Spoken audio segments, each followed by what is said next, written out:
It bypasses your critical conscious mind and goes straight into the subconscious. You're about to hear a life-changing speech from Brian Tracy. Relax, take notes, and watch this entire video so you don't miss anything that can have a huge impact on your life. Software for the brain. There are 4 advanced programming techniques you can use for rapid behavioral and attitudinal change. So we now realize the absolute necessity of changing our thinking. So how can we speed it up? And how can we do it faster? We can combine a variety of different proven methods so that we can get results very quickly. The first is written programming technique. It's based on the fact that we take in information 3 different ways. First of all, auditory. We hear information, and when you write something down, you actually sub-vocalize it. You say it to yourself. And visual, we see it, so you see the words that you are writing down, which makes an impression on your subconscious mind, on your brain. And third is kinesthetic, feeling. And when you're writing, you're actually feeling. Your body is involved in it, and you actually think about and feel the emotion that goes with the goal. So every time you write down a goal, and I write down my goals almost every single day, write them and rewrite them over and over again, you're reprogramming them into your brain using all 3 senses, auditory, visual, and kinesthetic. So what you do is you practice this technique each morning. You rewrite your major goals as positive, present tense, personal affirmations. Every goal that you write down always begins with the word I. I earn, I achieve, I weigh, I am, I make, I do. So it's always I plus an action verb. Then you close your eyes and you visualize your major goal or goals of the day as if they were already accomplished. So you say, I earn X number of dollars, and visualize yourself actually performing the service from which you would earn the money. Is I weigh X number of pounds. Visualize yourself actually exercising or eating very lightly, or doing something that you would be doing in order to achieve the goal. I acquire a certain net worth. Visualize yourself depositing money in the bank so that it builds up. I live debt-free. Imagine yourself paying off your debts one after another. Just write it down and feed your mind a picture. And it goes straight, it bypasses your critical conscious mind and goes straight into the subconscious. Imagine the feeling of pleasure you would have as if you had achieved the goal already. Just sort of feel the pleasure. Feel being debt-free. Feel being light and thin. Feel driving a beautiful car. Feel yourself, I take a 2-week Hawaii vacation to Hawaii. See yourself or visualize yourself walking on the beach in Hawaii. And the law of relaxation says that in all mental working, effort defeats itself. So if you want to drive nails, you hit harder to drive the nail. If you want to achieve a goal with your mind, you relax and you make no effort at all. You completely relax as you feed the goal in. When you go to work, you work with intensity.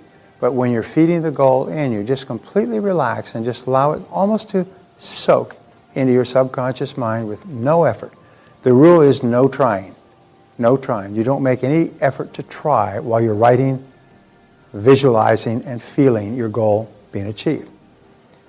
Now the second method is the quick programming technique that I told you that our friend Rob uses prior to his karate competitions.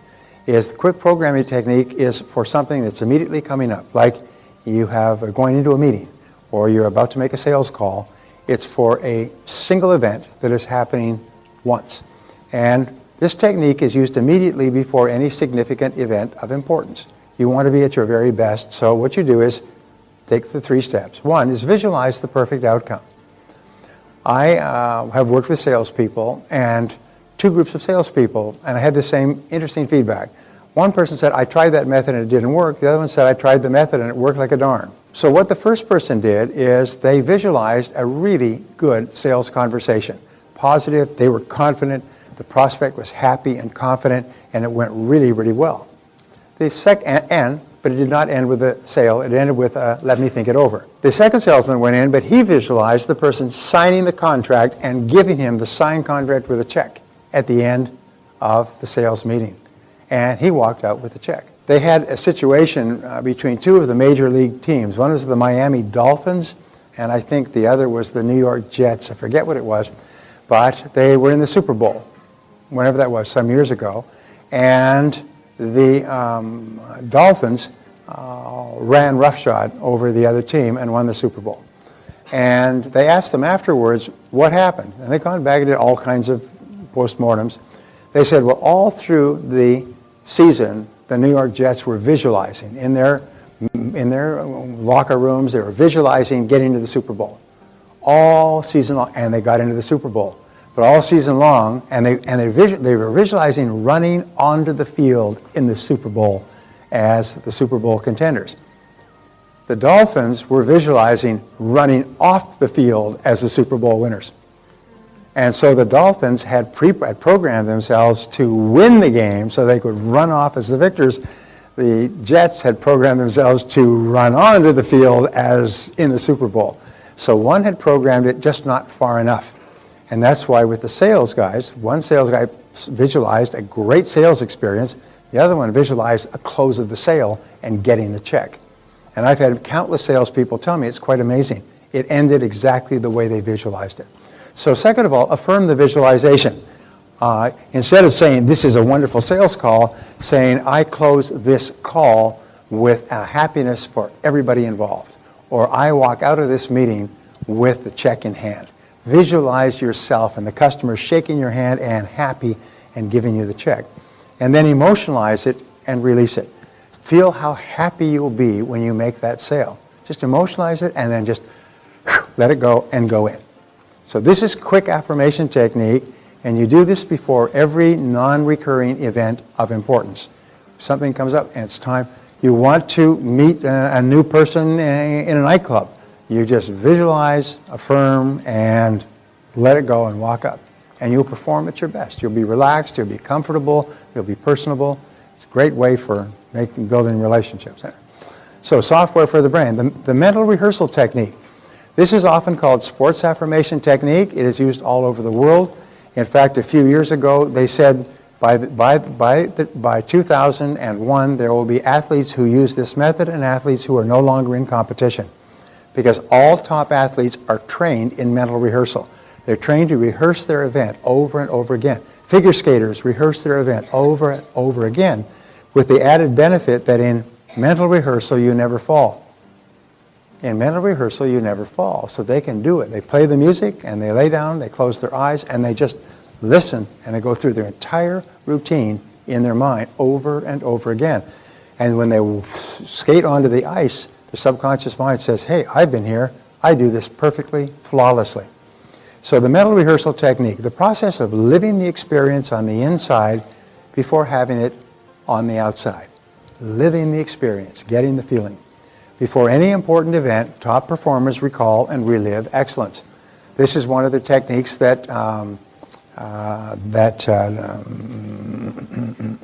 Bella Caroli taught Mary Lou Retton. The importance of visualizing and seeing perfect performance over and over again. Because remember I told you that if you do it and once and it's a perfect performance, but then you visualize the performance over and over, every time you visualize it or remember it, your subconscious records it as another successful performance. So you can take one success and repeat it over and over again, and every time you do, you predispose yourself to doing that successfully. So we say the major difference between winners and losers is that prior to every upcoming event, losers think of past failures. They think of the time that it didn't work. And winners insist on reliving and recalling past successes. They think of themselves as the last time they did this and they were really successful. And they choose to play that over and over again. Of course, the more you play it, the more you feel like a winner, the more your self-esteem and self-confidence goes up, and the more likely you are to perform better when you do it again. So constantly feeding this picture into your mind is, my friend Mark Victor Hansen says, when you think of a negative picture or a previous failure, you say, cancel, cancel, cancel, cancel. You cross it off, cancel, cancel, and don't allow the picture in your mind. It's almost like the picture's got poison. Don't let it into your mind. Cancel, cancel, get it out of your mind, and instead think of a success experience. Now, sometimes people say, well, what if I haven't had a success experience yet? Well, then imagine one, because your subconscious mind can't tell the difference. If you imagine a success experience, your subconscious mind records it as if it actually happened. And if you imagine a success experience over and over again, your subconscious mind keeps recording, and it predisposes you to success. Then, when you have the success experience, you've got a tremendous reinforcement of the mental picture, When I was talking to Rob the other day, he was so happy, he was bouncing, he was brimming. He was so excited because it worked. And he actually won the silver medal in this very, very large competition because of this practice. So when he goes back in next time, he is doubly motivated and doubly convinced that he can do it. So think about what you desire and not about what you fear. Whenever your mind begins to drift to thoughts that you don't want, say very loudly the word stop. Stop. If you find yourself becoming upset or angry or thinking about something that makes you unhappy, you can stop it. It's called a pattern interrupt in psychology. It's just like a slap on the face to an hysterical person. Remember in the movies you see the person's hysterical and they slap them in the face to stop them? That's called a pattern interrupt. It's a verifiable method to stop a particular behavior. When you start to think about something that makes you unhappy, what you do is you say, stop, stop. And you just sort of slam on your mental brakes. You're driving around and you speak to yourself, or if you're even in a meeting or with other people and you start to think of something, say to yourself, stop. And what happens is it stops. It's like whacking the arm of the needle off the record. It stops and immediately replace it with a positive thought. Immediately replace it by thinking about your goal or thinking about something that you want. But you've got to have a clear mind. So just stop and interrupt the pattern. Immediately shift your thinking to your desired outcome. So you're starting to think and worry about whether or not this is going to be successful. Immediately go, stop. Start thinking about what it would look like if it was successful. The standard affirmation technique has 7 steps. And this is a method that you can use that is extremely powerful. You can set up to 10 to 15 goals in the standard affirmation technique. Your mind can work on 10 to 15 goals at a time. Beyond that, in most cases, it goes into overload. And besides, it becomes too cumbersome for you to start reviewing 20 or 30 goals every day. So 10 to 15 goals is ideal. You do the exercise 2 times daily, morning and evening. And this method is very powerful. You arrange for no interruptions. You sit quietly by yourself where there's no interruptions. And then you write your goals as positive, present tense, personal affirmations on index cards. So you take an index card like this, and we'll be providing you with index cards tomorrow to write down goals. And you just write the goal in big, bold letters. I weigh X number of pounds. I earn X number of dollars by December 31st, 2011. You write it down so it's big, bold, clear. A child can understand it, and you can see it clearly. So when you look at it, your subconscious mind takes a photograph of that, like a Polaroid. It takes a flash photograph, and that photograph is filed into your subconscious mind. So you look at this, you write it down, and make it clear, 1 goal per card, big, bold letters. And so you look at and then you read and you repeat it. I earn X number of dollars by December 31st, 2011, and then you close your eyes. And you just see yourself receiving a check for that amount. You see yourself depositing a check. You see yourself with a stack of money in front of you. You see yourself driving a new car, whatever the goal means, or you even see yourself doing what you would be doing to earn that amount of money. And then you visualize the outcome. You see yourself completely successful. You see yourself as the top person in your field. You see yourself with the money or driving the car or wearing the clothes. And then you imagine the feeling. How would you feel?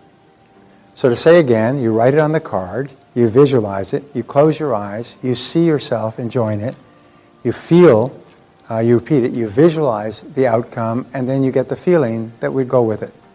And then you go to the next card.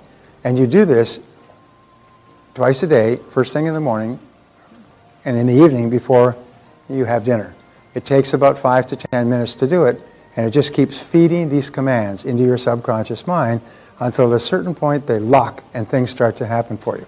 When you do it in the morning, all day long, you'll be seeing opportunities to achieve your goal. When you do it in the evening, you'll be programming your mind with these goals for the night.